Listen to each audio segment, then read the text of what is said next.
Hello everyone, I hope आप सभी बहुत अच्छे होंगे। मैं आपके साथ आशीष सर लेकर आया हूँ नई worksheet number 29 class 9 subject Hindi Kshitij में हमारा दूसरा चैप्टर शुरू होगा आज और नाम है लासा की ओर।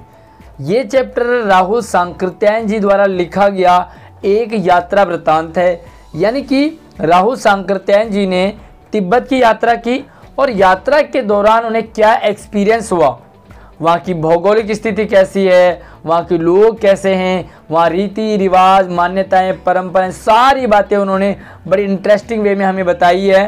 तो मज़ा आपको बहुत आने वाला है। पूरी वीडियो के साथ एंड तक समझते हुए देखते रहिए और वीडियो को लाइक करके अपने दोस्तों को भी ज़रूर शेयर कीजिए। हमारे चैनल पर एजुकेशनल मोटिवेशनल वीडियोज़ आपको मिलती हैं, तो सब्सक्राइब अगर आपने नहीं किया है तो सब्सक्राइब करके और नोटिफिकेशन को भी ऑन कर लीजिए ताकि सारी अपडेट आपके पास टाइम टू टाइम पहुंचती रहे।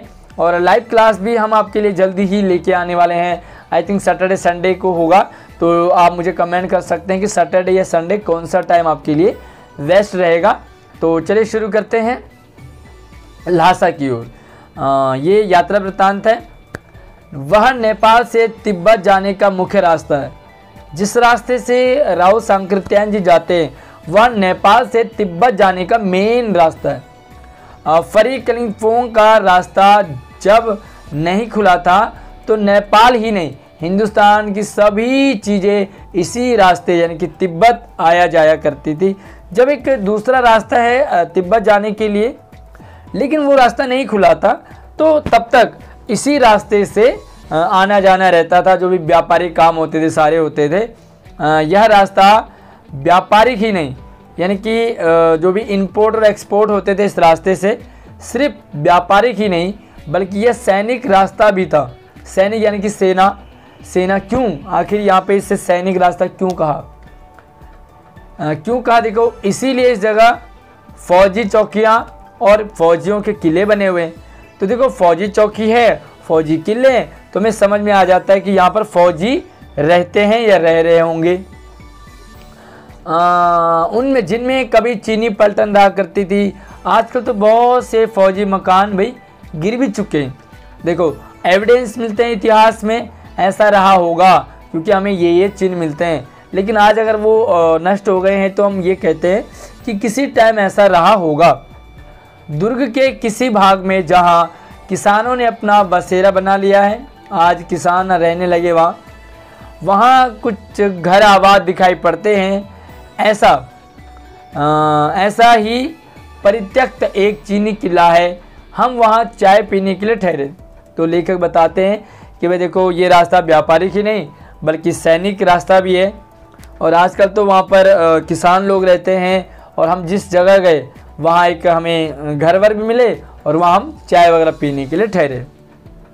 तिब्बत में यात्रियों के लिए बहुत सी तकलीफ़ें भी है। बहुत खतरनाक है तिब्बत जाने का रास्ता, लेकिन कुछ आराम की बातें भी हैं। अब देखो, तकलीफ़ें क्या हैं वो अगली वर्कशीट में देखते हैं। आराम क्या है वो देख लो। यहाँ पर जाति पाति का कोई भेदभाव नहीं है, छुआछूत का कोई भी सवाल नहीं, कोई बोलबाला नहीं है, छुआछूत नहीं करते। यहाँ की जो औरतें हैं वो पर्दा नहीं करती, यानी कि ओपन रहती है, मतलब फ्रैंक नेचर की है। बहुत निम्न श्रेणी के भिखमंगों को यहाँ पर नहीं आने दिया जाता। जो भी बिल्कुल भिखारी से लगे उनको नहीं आने दिया जाता। क्यों? लगता है शायद कोई चोरी कर दे, तो चोरी के डर से उन्हें नहीं आने दिया जाता। बाकी नहीं तो आप बिल्कुल घर के भीतर भी जा सकते हैं आराम से। जो आम लोग हैं वो घर के भीतर जाएं, वहाँ के जो घर हैं आएँ जाएँ, खाना खाएँ, चाय पिए, ठहरें, उनके लिए पूरी छूट है। लेकिन अगर आप ज़्यादा ही भिखमंगे नज़र आ रहे हैं ना, तो आपको वहाँ पे अंदर आने नहीं दिया जाएगा। तो चलिए, पहला सवाल है यहाँ पर MCQ। तो पहला सवाल आपके लिए MCQ है। लेखक कहाँ की यात्रा के लिए निकला? बड़ा आसान है। देखो भाई, तिब्बत की, लंदन की, नेपाल की या भारत की? कहाँ की यात्रा है ये? तो ये है आपकी तिब्बत की यात्रा। क्लियर है ना? चलिए, दूसरा तीसरा सवाल हमारे पास लॉन्ग टाइप का है, तो इसे देख लेते हैं। चलिए, तो दूसरा जो सवाल है वो है ये रास्ता व्यापारिक ही नहीं सैनिक रास्ता भी था, यह कैसे पता चला? कैसे पता चला कि व्यापारिक ही नहीं बल्कि सैनिक रास्ता भी है? तो देखो, पहले आप समझे आंसर को, वीडियो को रोकें, उसके बाद कॉपी में करें और फिर वीडियो को प्ले करके अगला सवाल देखें। तिब्बत के रास्ते में जगह जगह फौजी चौकियाँ थी, तो फौजी चौकियों से पता लग जाएगा सैनिक रास्ता था। फौजियों के किले बने हुए थे और जिनमें चीनी पलटन भी रहा करती थी। तो ये सारे एविडेंस हैं, प्रमाण हैं, जिनसे पता चलता है कि यह रास्ता व्यापारिक ही नहीं बल्कि सैनिक रास्ता भी था। क्लियर है? अगला सवाल देखो, अगर आप वर्कशीट को ध्यान से समझते हैं तो आपको क्वेश्चन आंसर समझ में आ जाएंगे, अच्छे से आ जाएंगे, और ये एग्ज़ाम में आपकी एक तरह से तैयारी भी आपकी होती रहेगी। तो चिंता मत करें, अगर आप वर्कशीट की वीडियो प्रॉपरली देखते हैं तो आपको एग्ज़ाम में कोई भी चिंता करने की ज़रूरत बिल्कुल नहीं है। अगला सवाल, तिब्बत में यात्रियों के लिए क्या आराम की बातें थी? मज़ेदार क्या बात है? देखो, तिब्बत यात्रियों के लिए काफ़ी आराम था तिब्बत में। सॉरी, यहाँ पर मैं जोड़े, जैसे यहाँ जाति पाति और छुआछूत का बिल्कुल भी भेदभाव नहीं था, बिल्कुल भी नहीं। ठीक है, यहाँ की औरतें पर्दे में नहीं रहती थी, पर्दा नहीं करती थी, और राह चलते लोगों को यहाँ शरण भी मिल जाती थी। अगर आप भिखमंगे नहीं हैं तो, भिखमंगे हैं तो भाई आपको बिल्कुल भी अंदर आने नहीं दिया जाएगा। अब चौथा सवाल आपका फिर से एमसीक्यू है। सवाल देखो, बहुत निम्न श्रेणी के भिखमंगों को लोग किस डर से घर के भीतर नहीं आने देते थे? कौन सा डर था? छुआछूत का, चोरी का, जाति का या मारपीट का? तो देखो भैया, जाति का तो वहाँ पे कोई ऑप्शन ही नहीं था, छुआछूत भी ऑप्शन नहीं था। रही बात मारपीट की और चोरी की, तो सबसे यहाँ पर जो भिखमंगे हैं उनसे मारपीट की नहीं बल्कि चोरी का डर रहता है। तो करेक्ट आंसर आपका हो गया चोरी का डर। तो चलिए पांचवा सवाल देखते हैं।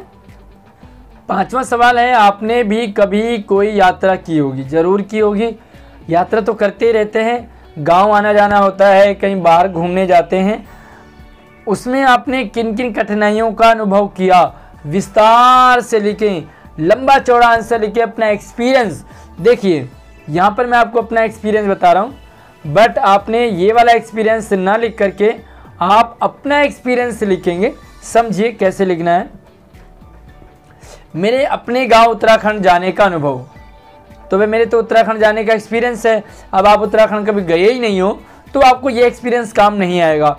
लेकिन अगर आप उत्तराखंड के हैं या उत्तराखंड गए हैं तो आप इससे हेल्प ले सकते हैं। देखो, हमारे उत्तराखंड में आप बस में बिना सीट के यात्रा नहीं कर सकते। ये रूल बनाया है कि जितनी सीटें होंगी उतनी सवारी होंगी। मेरे साथ क्या हुआ एक बार मैं बताता हूँ। जितनी सीटें उतनी सवारी।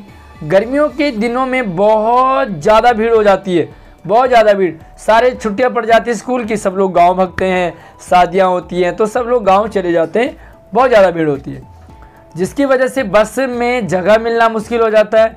एक तो लिमिटेड, ऊपर से जगह नहीं मिलेगी, और अगर किसी तरह बस मिल भी जाए तो पहाड़ों में टेढ़े मेढ़े रास्तों में उल्टियों से हाल बेहाल हो जाता है। सबसे बड़ी प्रॉब्लम उल्टियाँ, क्योंकि पहाड़ के रोड ऐसे ऐसे होते हैं और उनमें क्या होता है, चक्कर आ जाता है, और चक्कर आने से क्या, फिर उल्टियाँ होती हैं। तो ये है मेरा एक्सपीरियंस, आप अपना एक्सपीरियंस इसमें ऐड कर लीजिए। तो फिर से छठा सवाल आपका एमसीक्यू आ गया। व्यापारिक शब्द में से मूल शब्द और प्रत्यय को अलग करना है। तो ये इसका जो करेक्ट आंसर है व्यापार जमा एक, ये वाला लिखेंगे। आई होप आपको वर्कशीट समझ आ गई होगी, अच्छी लगी होगी। कैसा लगा अपना एक्सपीरियंस मुझे ज़रूर कमेंट करके बताएं, और आप कहाँ गए, यानी कि यात्रा आपकी कहाँ मज़ेदार रही, वहाँ का मुझे ज़रूर कमेंट करके बताएंगे। वीडियो को लाइक कर लीजिए, अपने दोस्तों को शेयर कीजिए, और लाइव सेशन क्लास में जुड़ने के लिए ग्रामर टॉपिक में आपको पढ़ाने वाला हूँ बहुत जल्दी। तो डिस्क्रिप्शन में आप कमेंट में मुझे ज़रूर बताएं आपको सैटरडे या संडे कौन सा डे कंफर्टेबल होगा, साथ ही आपको कौन सा टाइम सही रहेगा, कमेंट करके बताएं। और हाँ, चैनल को सब्सक्राइब करके और नोटिफिकेशन ऑन कर लीजिए ताकि आपके पास नोटिफिकेशन सीधा पहुंच जाए। धन्यवाद।